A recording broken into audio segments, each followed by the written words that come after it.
What Was That Like contains adult language and content and is not intended for all audiences. Listener discretion is advised.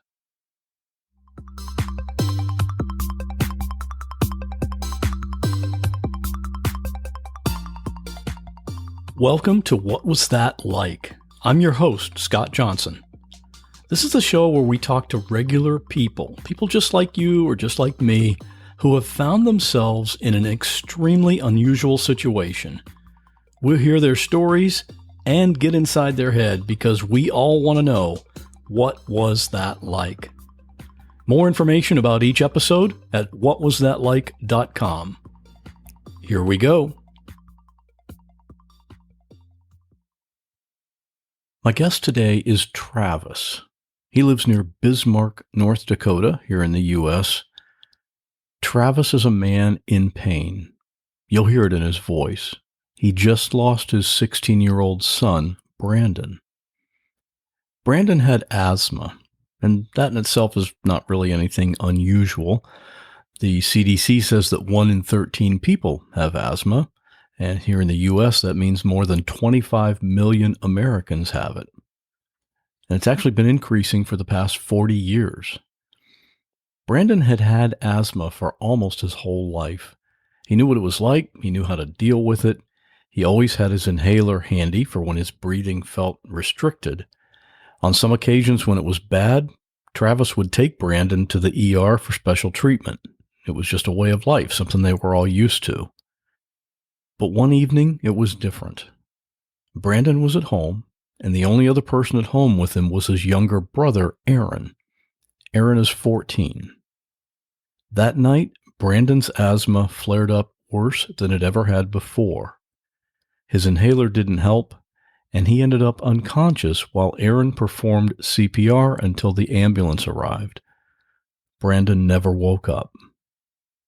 But before he passed out, Brandon told Aaron something that Aaron kept secret until he told their dad a few days later. I'll let Travis tell that part of it. And when did all this happen? Father's Day weekend. At the time I had this conversation with Travis, Brandon had only passed away about 6 weeks earlier. I wondered if it might be too soon.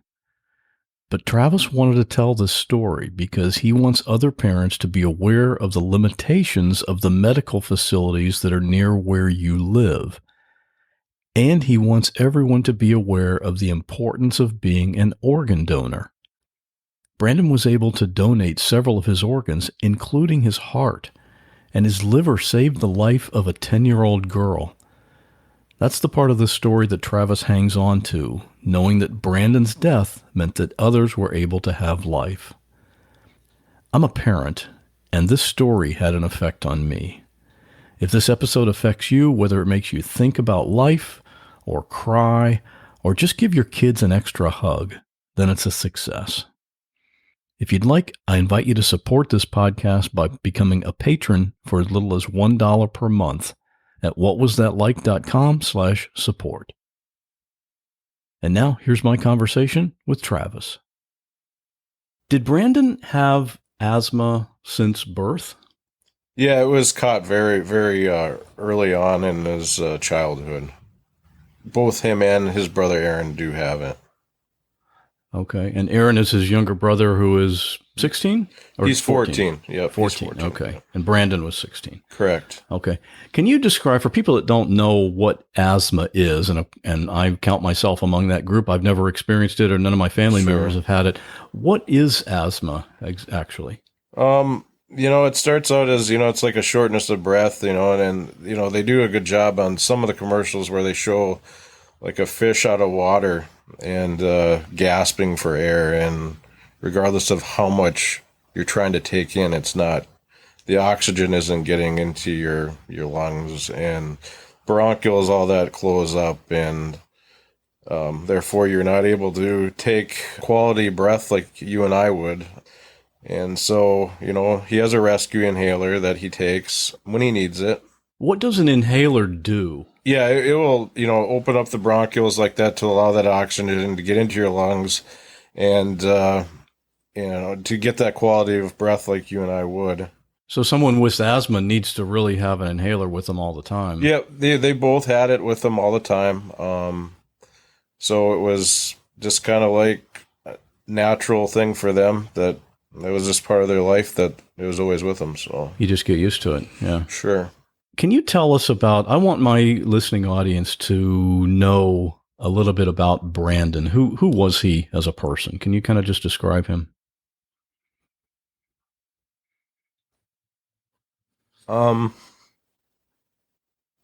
He was a very caring young man.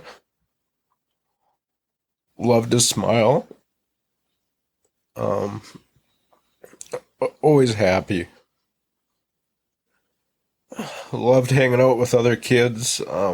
His mom had a daycare, and kids just flocked to him. So he got to interact with those kids a lot then. Right. And as for hobbies, he loved to work with his hands, woodworking. He'd help me work on cars if need be, changing oil, doing things like that. Didn't care for school so much, but That's not really unusual, right? no, it's not. But I knew that he was more of a person that was more hands-on than maybe schoolwork. He loved music. We just started going to concerts the last couple of years, and that was kind of our thing. And Metallica was our last concert and kind of our thing.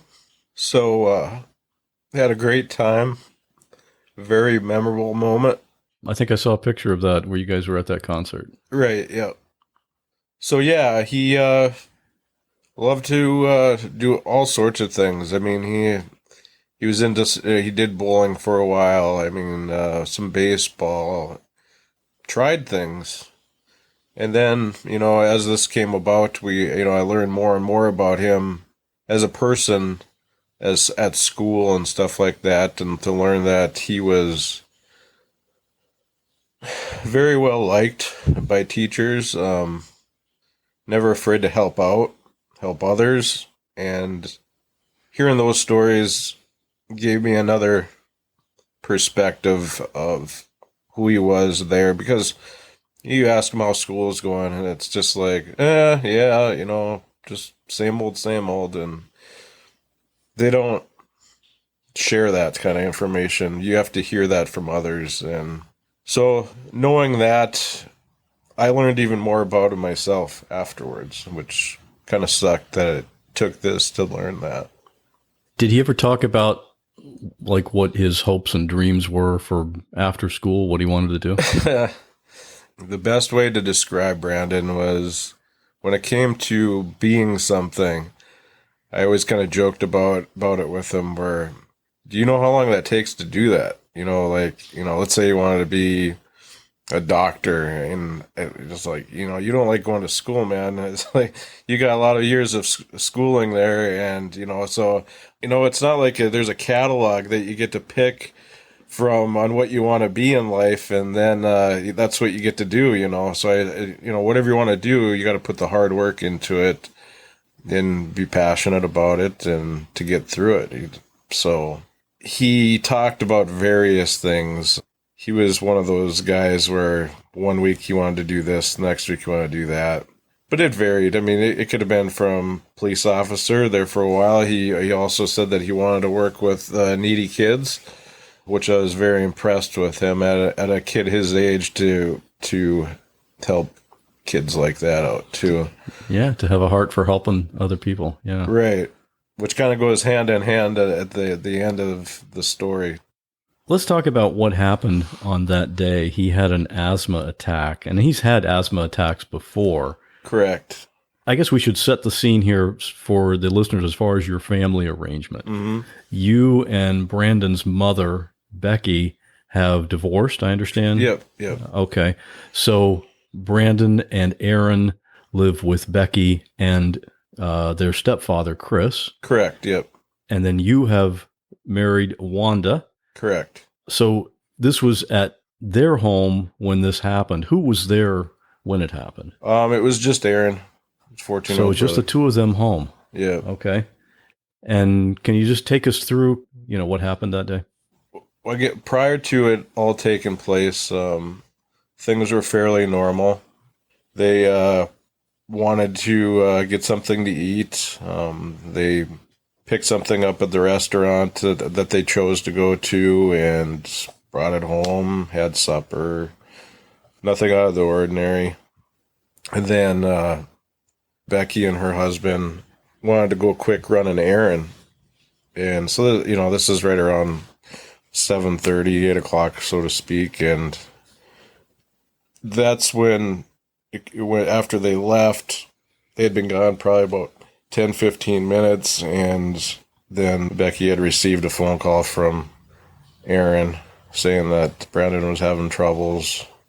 And naturally, she did whatever she could to get back to the house and called 911. And from what I believe, Aaron also had tried to call 911 too. And I suppose through the commotion, he disconnected or whatever. But either way, that there was 911 was being called from either one of them. So as it went down, which really is amazing when I stop and I think about it, because teenage boys, kids, they're in each other's room, they have separate rooms, and usually on a gaming device, on a headset, different things like that. So when Brandon was having problems breathing, he, yelled for Aaron that he was having problems. And I'm guessing it must have been something he hadn't experienced before, because normally it's, where's my inhaler, and he just would go and get it wherever he had it at. And he yelled for Aaron. And amazingly, Aaron heard him, because like I said, normally they're gaming, doing their things on their headsets and stuff like that. And Aaron got his inhaler and gave it to him, and he took his inhaler and it wasn't working. So their next step is that they have a nebulizer as well, which you also put the same medication in a breathing machine, but you're getting a better quality of the medication into your system, and it's that much better to open up the airways for you. And by the time it was all set up, Brandon already knew that something was going on differently, and at that point he was really struggling on taking a breath, and he just pushed it away, and then that's when he collapsed and stopped breathing. And Aaron was still the only person there with him. Right. Yep. So that's when Aaron had called his mom, and they called 911, and Aaron started performing CPR on him as soon as he knew that he wasn't breathing and having the problems that he was having. And did so until paramedics got there. But by the time they had arrived, he was already unconscious at that point. Yeah, right? Absolutely. Yeah.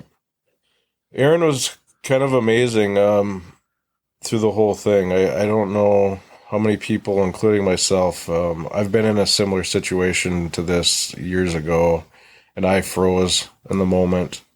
But fortunately, I wasn't home alone and had other guidance. However, he didn't. He kind of took over and knew what he had to do. And amazingly, he never was certified CPR. His brother, Brandon, and his mom were. And he had been at CPR courses before, but never took it. Just being there with them and observing what they were doing, but never took it himself. So I'm guessing that helped him out a lot, just observing what they were doing, even though he wasn't certified. So yeah, he did that, and his mom actually, they weren't very far away from where their house was at either, and they were able to get there just as the paramedics got there. And his mom was hysterical, obviously, not expecting you hear things, but you don't comprehend it until you see it. And, she was hysterical, and Aaron told her, he's like, Mom, I got this. And continued doing, what he needed to do. And paramedics got there shortly then and took over and then took him en route to the hospital. And Aaron sounds pretty amazing. he is very amazing. I couldn't be more proud of him in this moment, and him going through this whole process has been, I was very scared on how he would take this. That's one of the questions I want to ask you later. So we'll definitely follow up on that.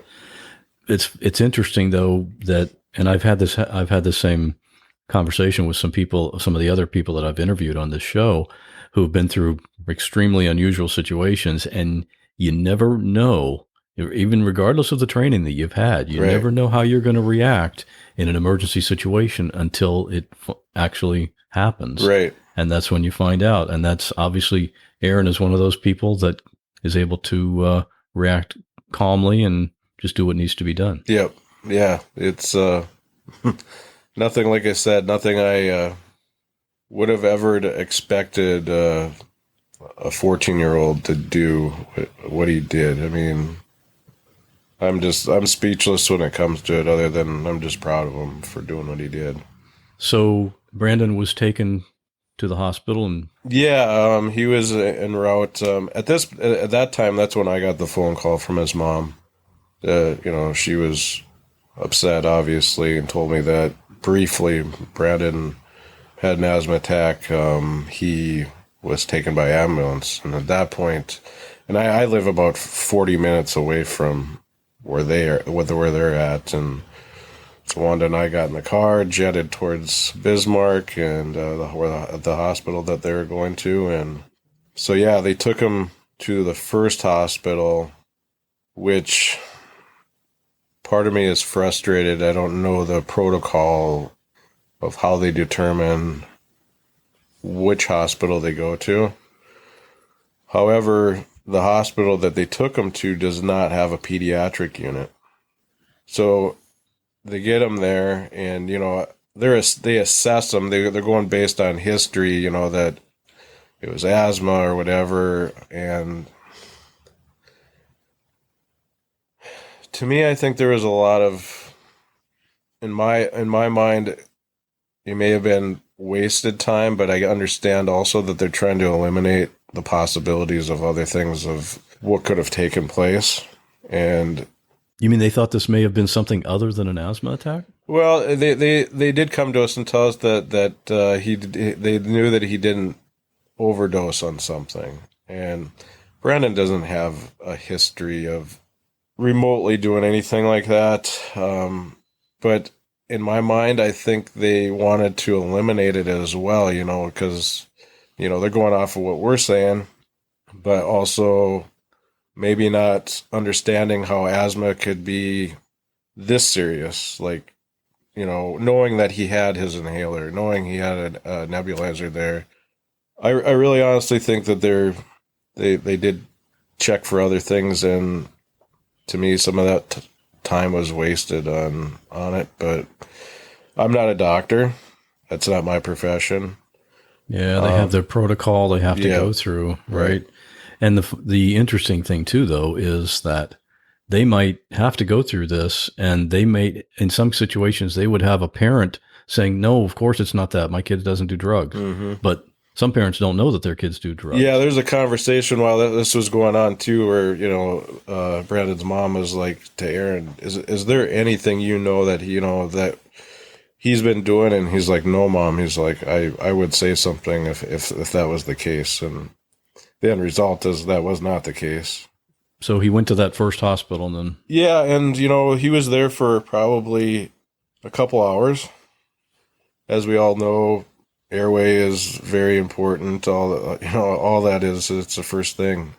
But by the time they got him hooked up to things there, I suppose, and medications and all that, and then it became they had to transport him to the next hospital. So, of course, there's time to arrange that and go through all of whatever they need to do to get that lined up. And the bureaucracy. yeah. And so then they took him to the second hospital, which does have a pediatric unit. And again, and as a parent, we were able to go and see him in the emergency room at the first hospital. And I did my damnedest to prepare for what I was going to see in his stage, because I'd been there before, taking him to the ER when he's had problems breathing with asthma. And that's usually when it's been the nebulizer isn't helping much. You can just tell that he's struggling breathing, and we'll take him in, and then they do other treatments with him. And a lot of times it's he may have pneumonia or something like that too, because they also get that pretty quick. And you get us, some prednisone for that, and the steroids also help to open up that airway and get rid of help get rid of that infection and stuff too. And this wasn't the case. He was just laying there, and hooked up to a lot of machines, and I tried preparing myself for that, but you can't. So, but at that point I was optimistic that we'll get this figured out. So, yeah, when they realized that he needed to be transported, they took him over there to the second hospital, and it took him quite a while to get him situated in his room and hooked up. And then they did their own testing, different things to, I suppose, gather their own information as well. As well as the other information that they had been given from the other hospital as well, too. Probably a lot of that was duplicated, I would Could have think. been, yeah. The night seemed like forever. Getting there at the first hospital at around, I think it was probably around 8:30, somewhere in there. By the time we got to see him the second time, when he was at the second hospital, it was super late. It had to have been like midnight by the time we got to see him there. We had family there. Both of our sides of the family are very involved with the kids, and aunts, uncles, and grandparents, and cousins. And so we did get to see him then. And so after there was really nothing else, that he was pretty much stabilized, and we were waiting on more tests. It was a late night already, and pretty much everybody except for the parents, we were still there. And it was about 3:30 in the morning, so that had been on the 14th of June. The nurse came out and said, we just did some tests. He needs a pediatric neurologist. And I'm just like, okay, so what's the problem here? I'm thinking, I live in a town. It's kind of like, we have two cities. There's a river that separates us, and together we're probably 120,000 people. Two hospitals. They're not small by any means. And so I'm thinking, oh, pediatric neurologist, what's the problem? And she's like, yeah, we don't have one. And I'm like, so now what? And she's, well, we need to fly him out. I know this whole thing is serious, but getting to this level of seriousness is taking it to a whole different level. And never, ever expected to ever have to think that I was going to have to fly my child to somewhere to get the proper care. And they told us that there wasn't a pediatric neurologist even in the state of North Dakota, and then we had somebody on Facebook try to correct us that there's one in Grand Forks, and I don't know if there is. There's maybe one, and clearly not the facility that needs to see Brandon, because they did a test at the second hospital here, and to confirm that he needed a pediatric neurologist, they communicated with an actual pediatric neurologist from Washington, D.C. that looked over his tests on the computer, I guess, and verified that, yeah, that's what he needs. And I'm thinking to myself, are you kidding me right now? You have to speak with somebody in Washington, D.C. to figure out that he needs to go somewhere. I'm just mind blown on, I think of car accidents, head injuries, kids being involved in it, and you wouldn't have a pediatric neurologist in case there'd be a head injury. You're telling me every child is going to have to be flown out, or, I learned so much about the lack of care for children in the area that we live. And that's one of my other big things is for parents that have kids to know what your facilities have, what they're capable of having. So, I woke up Brandon's mom because her and her husband were staying in kind of a family room there at the hospital, and I woke her up and said, hey, I want to fly Brandon out. We need to decide where we want to take him. And we chose the Mayo Clinic in Rochester, Minnesota. They're pretty much the top hospital in the United States. World famous, yeah. Yeah. And to me, I don't understand, how big and great they are, because even though they're 450 miles away, I hear people going to Rochester all the time, going to Rochester for this, Rochester for that. And so to me, it's like, I didn't grasp on how special the place was. And I guess when it comes down to it, I was very fortunate that it was an option for us, because even the result that came out of this, I wouldn't have wanted to go anywhere else. And that was something I know I can go to sleep at night knowing that we did everything possible for him. And I know that facility did everything possible for him as well. So he went there that night, or when did he fly? Yeah, when I got like I said, it was about 3:30 in the morning when I was told he needed to fly out. And they told me that, I said, well, how fast are you thinking about getting him out of here? And they said if everything goes right, he can be out of here in the next 3-4 hours. And they will allow one parent to go with. And I had no problems with his mom going.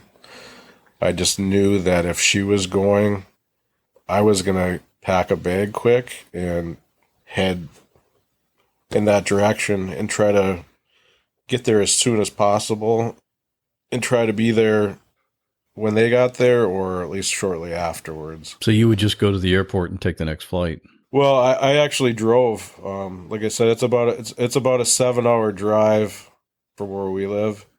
And we had other arrangements. I had to drive in that direction anywhere to where I live to get clothes, pack a bag, and I got 2 dogs, and you're trying to arrange for somebody to take care of them, because I knew it was going to be a time before I was going to be back.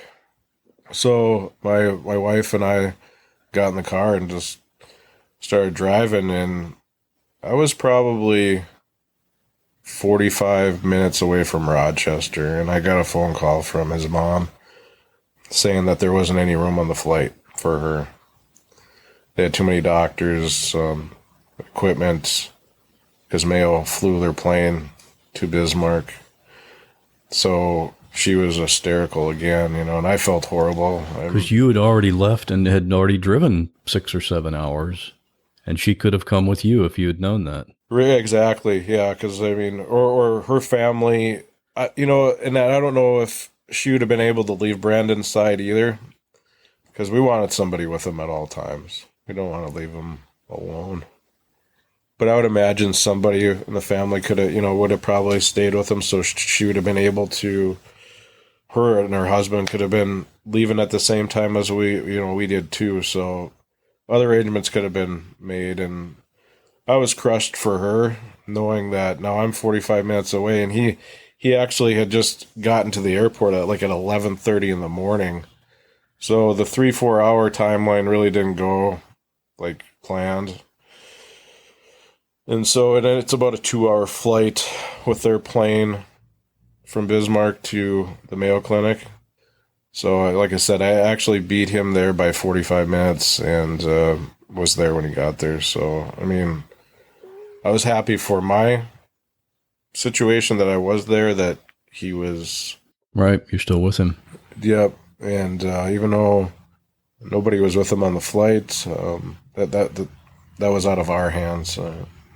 So yeah, he got to the Mayo Clinic, and I was greeted with a doctor there. She was amazing. I'm nervous as can be, because this is a severity on a whole different level for a parent to think that, why am I here? Why is it this bad? And you've had no sleep either all night, right? No, I had actually been up since 5:30 Thursday morning. Oh man. And yeah, because I mean, that's what time I get up for work. We got the phone call at 8:30 that evening. At the hospital until wee hours of, early Friday morning, and then jetted, and but your adrenaline is running so much that that's the last thing you're thinking about is sleeping. Even though your body wants to shut down, you want to sleep. But, right, but your brain's going 100 miles an hour. Exactly. Yeah. So yeah, we got there, and like I said, the staff there was phenomenal. And my first question obviously is he going to be okay? And they basically kind of told me that there's nothing that they see as of now that would indicate that he wouldn't be okay.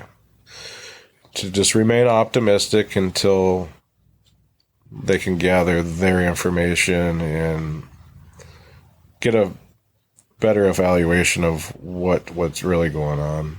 So at that point, I was still very hopeful and thinking that this might be a long road to recovery, or maybe things may be a little different, but we'd still have Brandon.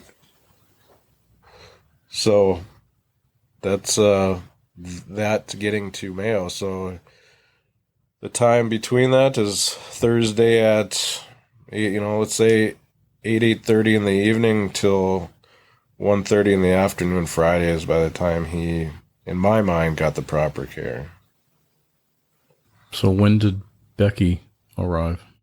They got there probably, I think it was about 7:30 that evening. And the whole time I'd been giving her pretty much updates as things have been going on through the day.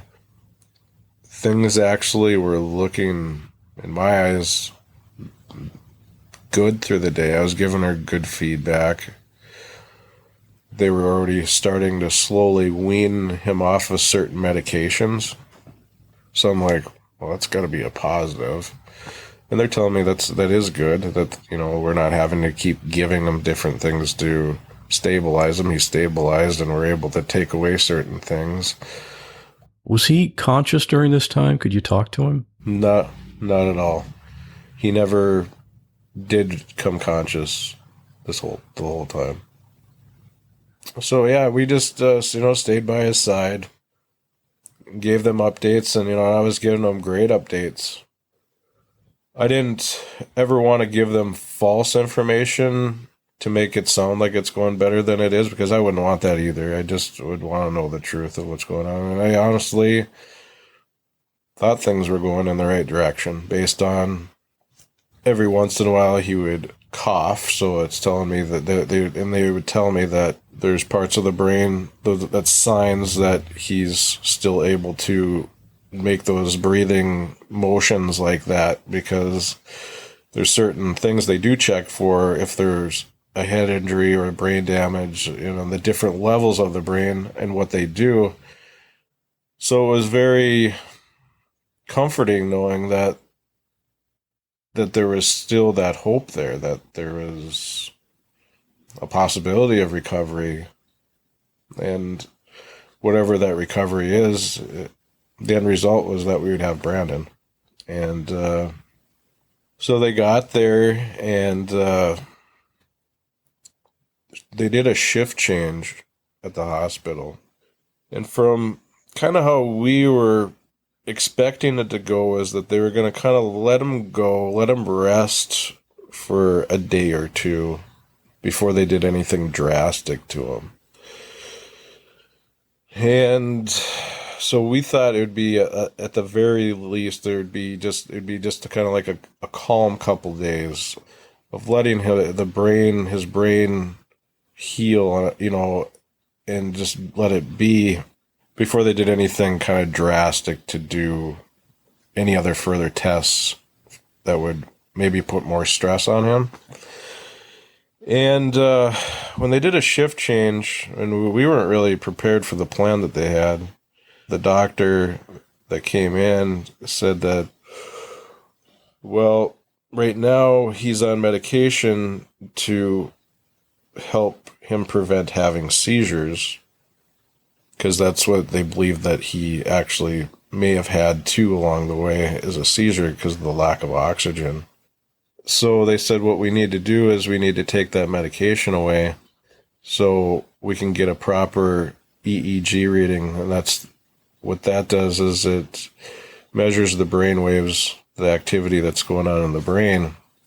And they said, but when we take it away, it should take about 6 hours for there to be any signs that he hasn't had the medication. So that there should be about a 6-hour window before we even would know anything. And they took the medication away from him, and within like 20 minutes he had a seizure. And we took it very hard because we weren't prepared for what they were going to do. We in our minds, we're thinking next day or so is going to be just let him be. And now, after having a conversation with the doctor that evening, or later on along the line, and asking him why they did what they did, I have a better feeling on it now. At that time, we were all very upset because we felt that they rushed into it. But later the next evening, he did explain to us that said nothing that we did do harmed Brandon, but we did need to know what was going on with Brandon in order to treat him effectively. And without having that information, they couldn't have done the next step. And otherwise, we were pretty much just prolonging it. It wouldn't have mattered if it would have been the next day. The results probably were going to be the same on how it took place. Later that evening, we had a neurologist come in, pediatric neurologist come in, and basically tell the family that his bedside manner was horrible. I think he just does his job and does his job. He does it well, but he doesn't have that bedside manner on how to present something. Basically, had a meeting with the family right there and just pretty much said that Brandon was brain dead. And I'm going, are you kidding me right now? Like, we went from earlier when I got here being optimistic, and now you're throwing brain dead at us. And we were all hysterical, and I asked him, how do you know that? And he goes, well, they never know exactly on how much brain damage is done until they do an MRI. But based on what he had been through, the different tests and the results that they got back other than the MRI at that point, in history of other patients, I think he just knew. I think he knew and didn't want to sugarcoat it. However, then you talk to the next doctor and they're like, but we don't know until we do the MRI for sure. So our emotions went on this roller coaster of going, all right, be optimistic, to this one saying he's brain dead. And the next doctor coming in and say, but we don't know for sure until we do an MRI. So now your hopes go up a little bit more. And we were just exhausted with the up and down. I mean, I'm all for honesty, but in my opinion, with the neurologist that came and talked to us, he could have came across it a little bit different. And you think maybe he was trying to manage your expectations, and if he kind of gave you the worst case scenario and it turned out to be not that bad, maybe that would have been better? Or and possibly, I don't know.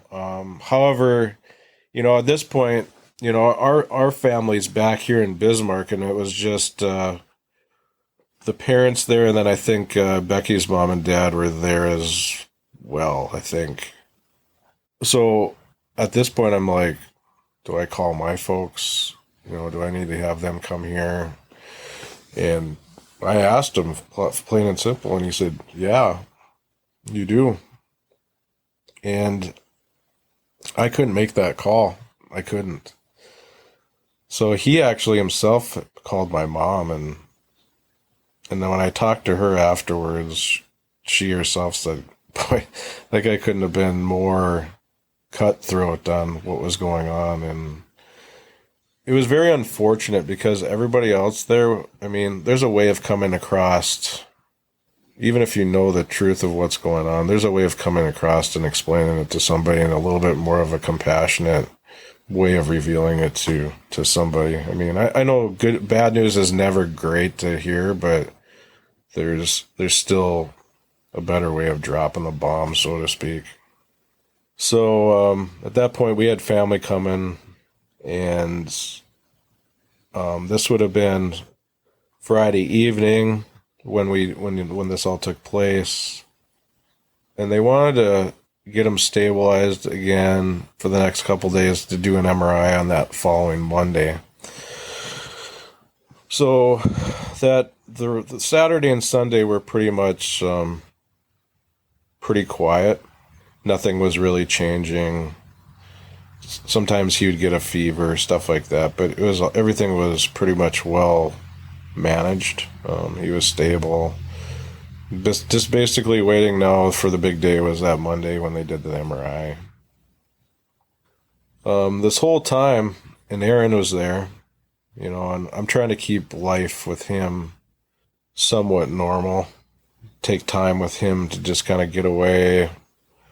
They had like a teen lounge there where they had like foosball, stuff like that. And so we'd break away in the evening and, go down and hang out there for a few hours and just to try to have some normalcy and also know that, hey, we're still here for you too. It's not, we understand that there's more to it than that. And, but the whole time he wasn't it just seemed like he was like in shock the whole time. Like he was always worried about everybody else. Like, Dad'll be okay. Mom, it's okay. It'll be fine. Very optimistic, but he never had that breakdown moment. And it wasn't until it would have been might have been that Saturday. Him and I were in the teen room, and there's somebody else playing foosball, so we just kind of sat at a table and just started talking, and I said, how are you doing, I said, it's okay to let it out, cry, whatever you got to do. If you're mad, it's okay. You can tell Dad, we all understand that this isn't easy, and it's definitely not easy for you either. So it wasn't until then I finally got him to break down on me. And as a parent, you never want to see your child have to break down, be emotional. And at this point, I was actually kind of happy that he was coming out somewhat. In a weird way. I mean, like I said, you don't want to see your child crying or anything like that, but at this point, he needed to let some of this frustration out. It was the healthy thing to do, yeah. Exactly. Yeah. And finally he goes, Dad, he's like, I need to tell you something. And I'm just like, Aaron's usually not one that, if he's got something to say, he'll tell you. And if it's, he usually doesn't hold much back. That's just the way he is. So when he started that whole line, he's like, Dad, I got something to tell you. And I'm just like, I better be prepared for what he's got to tell me, because obviously he's been holding something in. And he's like, before Brandon went down and stopped breathing, he told me he loved me. And he goes, Dad, I think he told me because he knew he wasn't coming back. And so I thought, one, holy cow, how have you been able to keep this in? Two, to have the intelligence to pick up on that showed me that he seen something in Brandon that wasn't, it was very different from any other time before. But then the little man that he is goes, Dad, we can't tell Mom yet. She can't handle it right now. I said, okay. I said, I won't tell Mom until you're ready. It wasn't until the MRI, they did the MRI on Brandon, and they took us in a conference room, put all these images up on the screen that they had on there, and we were in there in a conference room probably with it was just the parents and just the parents. So it was Becky, Chris, myself, and Wanda. Aaron was not in there, and then we had probably a staff of probably 15 doctors and nurses that were in there. Some of them they have a care team there also. So, believe it or not, the neurologist that on that Friday evening that didn't really have the bedside manner, he wasn't involved in any of this. I think we had made it aware that we weren't happy with how he kind of presented things, and they had they have a staff of them, a team of them, and so they showed the difference of normal brain and Brandon's brain, and showed that there was very little activity left. At this point, I kind of had believed already that was the result. And there were a few things along the way of just the neurologist on that Friday evening being kind of just open and saying it. Things kind of set in on that point. My conversation with Aaron, I wanted to be wrong. That led me to it. And then I had they were doing some testing with one of the doctors who was doing some tests that they do, different tests that test the depths of the brain before we went into the MRI meeting. And I was at the bedside and watching what he was doing, and he was very good at explaining to me what he was doing without telling me the results, but being honest with me. And so as he was doing the different tests, if you, even though that you're unconscious, if you put a cotton swab towards the eye will still have a reflex regardless of where you're at. And there wasn't. They did a couple other tests, and he wasn't responding either. And at that point, I looked at him, and he just, he said, "I'm sorry." And I knew. So we went into the meeting, and they revealed that that was the case. So we got down to the point of, how do we tell Aaron? And we felt it was best to tell him with just him and not other family that was there. So some of the doctors had cleared out, so it wasn't so intimidating when he came into the conference room. And I said, well, I think it's important that everybody knows exactly what he's gone through. And at that point is when I told everybody there that his conversation with Brandon, so that the care team also knew what he has inside of him, what he's been keeping in. And, of course, his mom was there, and I told her, and I said, he didn't want you to know because he didn't want to put any more stress on you. And I don't think there was a dry eye in the room when I told everybody. And that's when we brought him in, and we told him. And the staff there is something that they just are amazing. And a small example is, we didn't want Aaron to have the survivor's guilt of, could I have done more? Why was it him? What did I do wrong? And they're like, well, the way we need to present this is that had he not done what he did, Brandon wouldn't have made it to where he is at today. We wouldn't have gotten the extra time with Brandon. And then the end result is Brandon probably wouldn't have been able to donate either. So because of his acts, even though Brandon wanted to donate, he may not have that option had Aaron not been able to do what he did to get him to where he was at and be at the facility that he was at as well. So that's how we did. We presented it to him in that way that,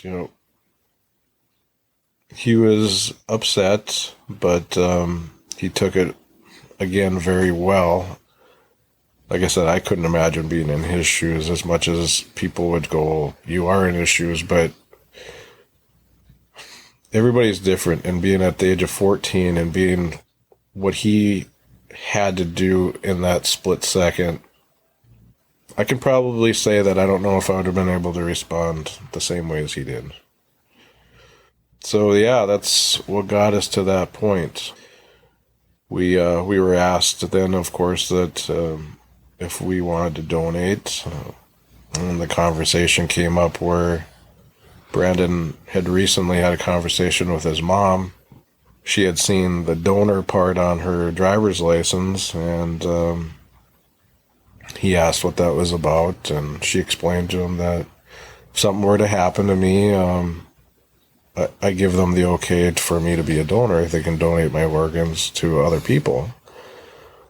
Well, Brandon's response to that was, well, why wouldn't everybody do that? And then, of course, she explained to him that not everybody's comfortable with that and whatnot, and everybody's got different beliefs on that. And, well, he's like, well, when I have my license, he goes, I'll be a donor. So there's several things along this way that I don't ever want to think of it as that there was a bigger plan for him, because I don't want to think that way, but it's hard to not think that there was a bigger plan for him in life. I couldn't be more proud, because what he did in his lifetime is more than I could ever do for him. And it's hard to be upset about that because of how much good he did come out of it despite Brandon passing away. Is that part of what helps you get through this, is knowing that some good came of it? Absolutely. If I didn't think of those things, the possibility of hearing his heartbeat someday, it'd be easy to shut down. What was he able to donate?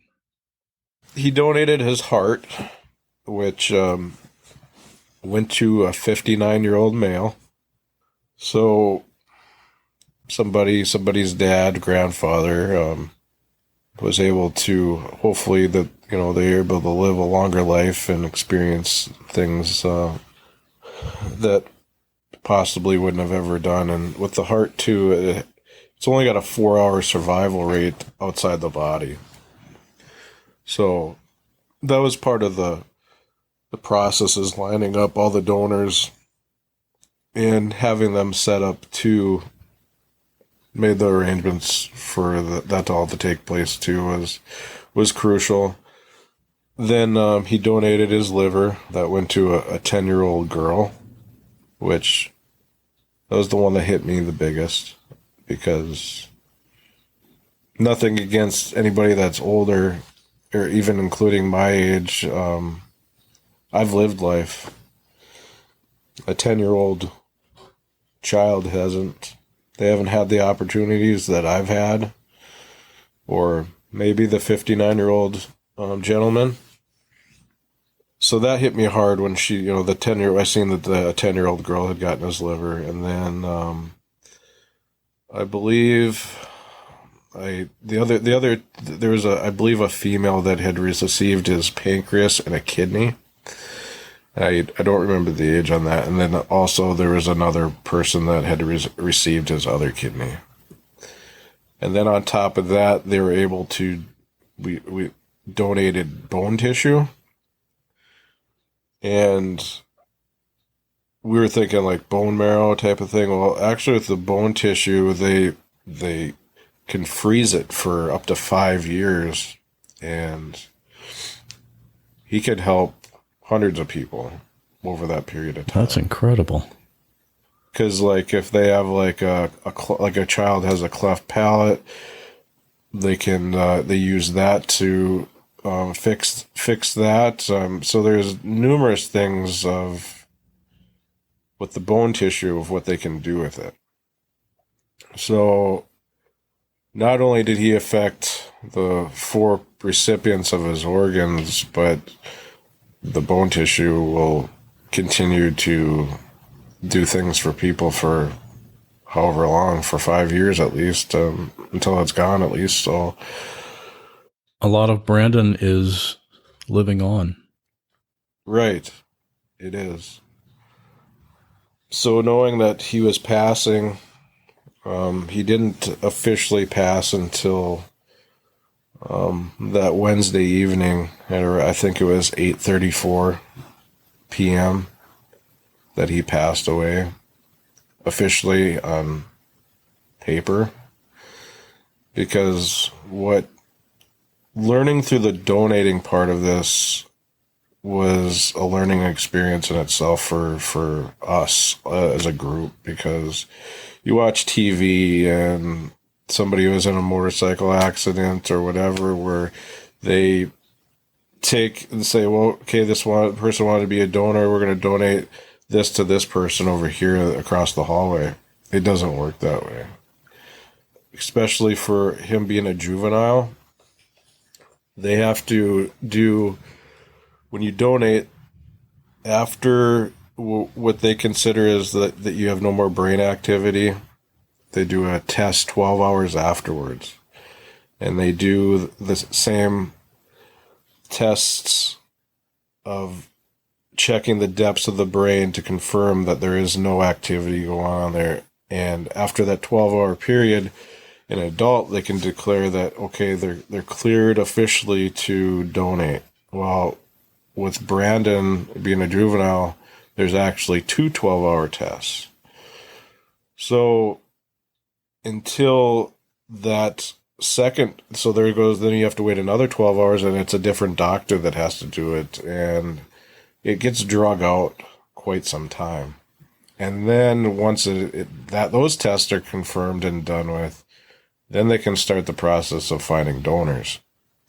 And that process can take a little bit, depending on. Brandon was, blood type was O, because I'm an O negative, his mom's O positive.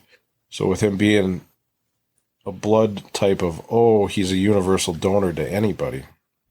So obviously it was a lot speedier process to find matches, people that needed it, and to make arrangements for fly doctors in or patients in or whoever is next on the donor list. And Life Source is the donating business that lined everything up there. And so they had a team of people there after that, and were working with us, working with lining up the recipients. And it was then, once they find everybody, we're given an 8-hour window of when they will take Brandon then down to the operating room. So once we knew that they had it, we had 8 hours with him. And it had been Friday evening at 8 o'clock, 8:30, somewhere in there, that we said our final goodbyes to him and walked him to the elevator that takes him to the operating room. And that was the last time we seen him then. But the staff and the facility itself, didn't matter if it was a nurse, the valet driver downstairs, amazing people. The best way I can explain to you is the hospital in itself is magical. They definitely do a personality test with all their nurses and doctors for the most part, because we had some of the, we were there with Brandon. So he got there on a Friday, and basically we said our goodbyes on a Friday when he went to the elevator. So we were there a week. Felt like we were there like a couple months, but in that short amount of time, doctors and nurses became like family. Nurses that weren't on call came back that evening to say goodbye to us, say goodbye to Brandon. Even after just the care that they took for him, even though he's declared passed away, they're still giving him baths, talking to him. It just showed the compassion that they had in their jobs, and treated him like he was still there. I think that makes such a huge difference. When you're a person first and a medical professional second. Yep. And we asked them several times, how do you do your job? How do you do this? And they said there are certain things that are hard, but with working with kids, we learn a lot. We also have seen kids do amazing things too, where the outcome isn't always like this. So there are times where it's rewarding, and that keeps them going. And well, they also know that they're part of what they do is making this experience not as bad for you as it could have been. Right. And that's what I said. I said, considering the outcome of this, if it's possible, you guys made this experience a whole lot easier.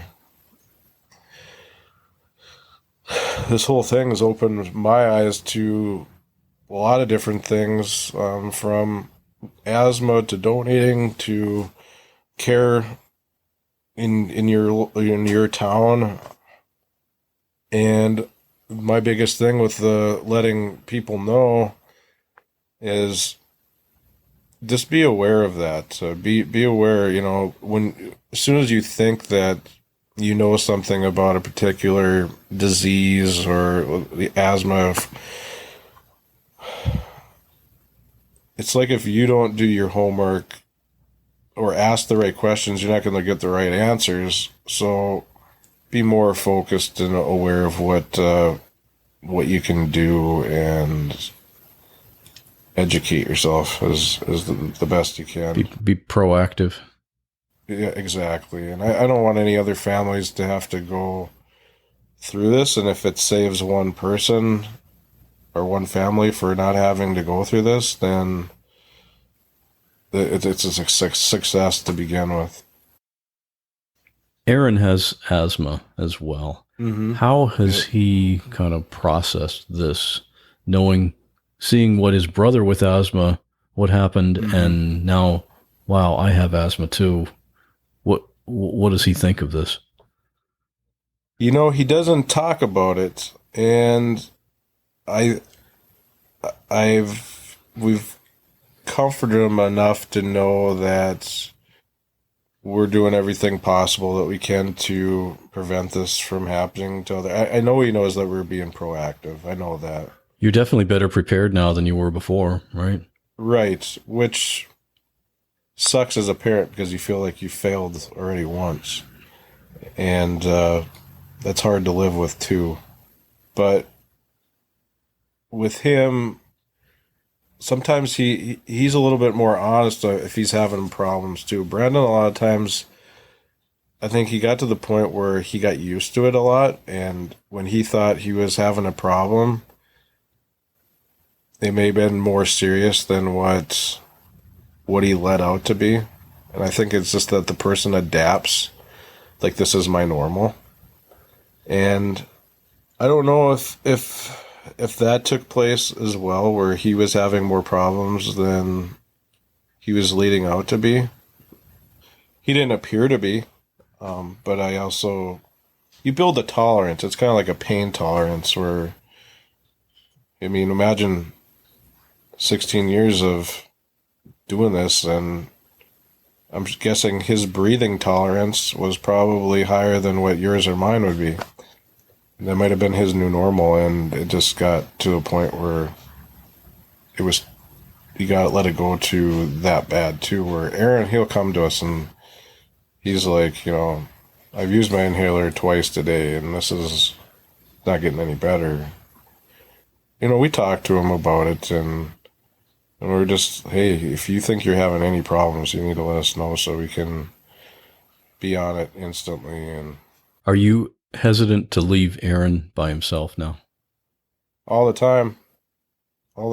His mom, you could tell he's getting annoyed by it because his mom says she's like the helicopter parent, where she's like, I feel like I can't go and do an errand now and without thinking something could happen. And imagine him being home by himself, and then it happens. Because we played the scenario out. What if Brandon would have been home by himself? And it could have easily very well happened. And we were just fortunate that he was not home by himself. And, I see him every other weekend. And on Wednesdays, I have Aaron in the evening. And I tell you what, it's damn hard to let him go. It's, everything's different. Picking just him up, not Brandon and him. When I drop him off at home, it's hard because this took place on a Thursday, and I dropped him off Wednesday night at their mom's. And I told Brandon and Aaron that I'd see him Friday. Because that was your weekend. It was Father's Day weekend, too. So that won't be the same either. So things are different, definitely. Now I just, each day, I act as if Brandon is still with us. May talk to him spiritually. I have a thing right now where when I go visit him, obviously the grass and stuff was tore up where he's buried at, and I brought in some black dirt and grass seed and filled it all in, looking nice. And now it's kind of, if it's not daily, it's every other day of, I take water up in jugs and put it in a watering can and water his grass, and just to show that he's not forgotten. And just because he's not physically with us doesn't mean he's not part of my daily life. He always will be. Yep. The other day, I had cleaned out like his toothbrush, and as simple as throwing out his toothbrush just felt like I was moving on. And I didn't want him to think that it was something easy to do. I felt horrible for doing it. And it's just things like that it feels like I just don't want him to feel like I'm moving on. That's part of getting through it. Right. I've heard the phrase after a loved one has passed, like even weeks or even months after, that something can happen and you're ambushed by grief. Mm-hmm. That sounds like one of those situations. Right. Yeah, it does. It sneaks up on you. It doesn't matter if it's a song, comes on the radio. Pictures I've gotten a little better at. Certain songs affect me.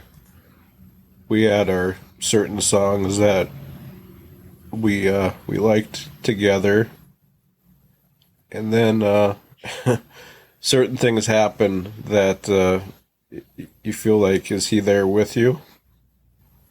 So you try taking that all in as well. It was just certain weird things happen where the other day he's big into Batman, and Aaron and I were paying for something, and I gave him a $10 bill, and anyways, I got some cash back, and earlier in the day, I had given Aaron a couple dollars to do something, and he goes, "Dad, did you just see what's on this dollar bill?" And I said, "What's that?" He goes, "Someone was drawing a Batman as the face on the dollar." And he goes, "I think we should keep that." And so we did. And, it's little things like that pop up. And you never know when something like that's going to come up either. Yeah, exactly. And I took a picture the other day at work. I was taking a picture of something specifically, and one of his favorite movies is Fast and the Furious. Well, where we live, there's a gentleman that had done up his car, like the green one in the very first Fast and the Furious movie. And it was one of Brandon's favorite cars. And I went to go take a picture of, like I said, this particular thing. And in the very corner of it on the street is that car going by. And I didn't even notice it when I took the picture. It wasn't until later that evening when I showed Wanda. And I go, "You got to be kidding me." And she was like, "What's that?" I said, "I took this picture." And I said, "Here's that green car that's in the background." And there's like one in the whole town. So it's certain things like that I go, that I hold on to, that he's there. And he's, my biggest thing is that I haven't dreamt about him yet. And I just want to know that he's okay. And I hear other people that have dreamt about him, and I get kind of upset. Because it's like, why am I not dreaming about him? That's my biggest thing, is I just want to know that he's okay. You've been seeing a psychologist to help you process through this, and I think Aaron is as well. How has that helped? Well, how it originally took place is I'd been seeing my psychologist, and it happened to be the same one Brandon was seeing too. Just nothing specifically, just a lot of teenagers go through hell these days, and I just wanted to know that if he didn't feel comfortable talking to mom and dad, that he had an out to talk with somebody. And they built a relationship like amazingly. Brandon had been seeing him for like the last 3 years, and I had been seeing him for that and then some. And so he became actually very connected with us. And when Aaron told me about his incident with Brandon, part of our routine on every other Wednesday is that he would have went to go see his psychologist as well. And Aaron came to me and said, does Brandon still have his appointments? And I said, well, yeah. I said, he's got his appointments, but obviously he's not going to be going to them, And he's like, well, do you think I could take over Brandon's appointments? And I said, absolutely. So, yeah, so right now I'm hoping that they can build a relationship like what Brandon and him had. And he already knew him just because that was our routine every other Wednesday. We went there.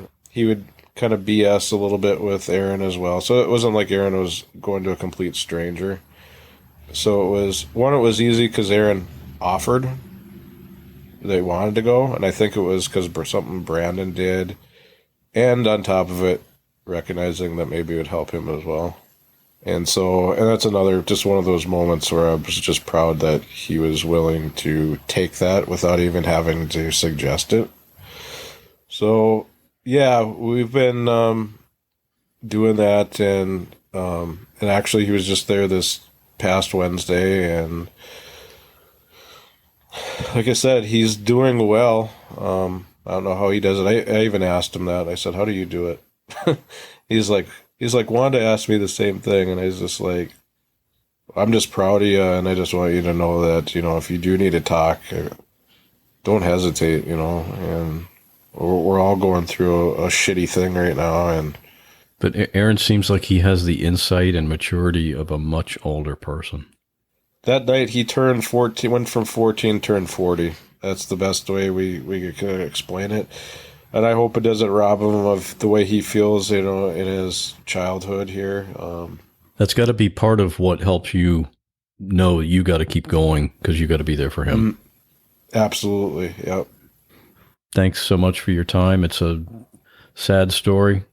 For several people, it's a happy story because of what he was able to do. Right. And that's what I hold on to, too.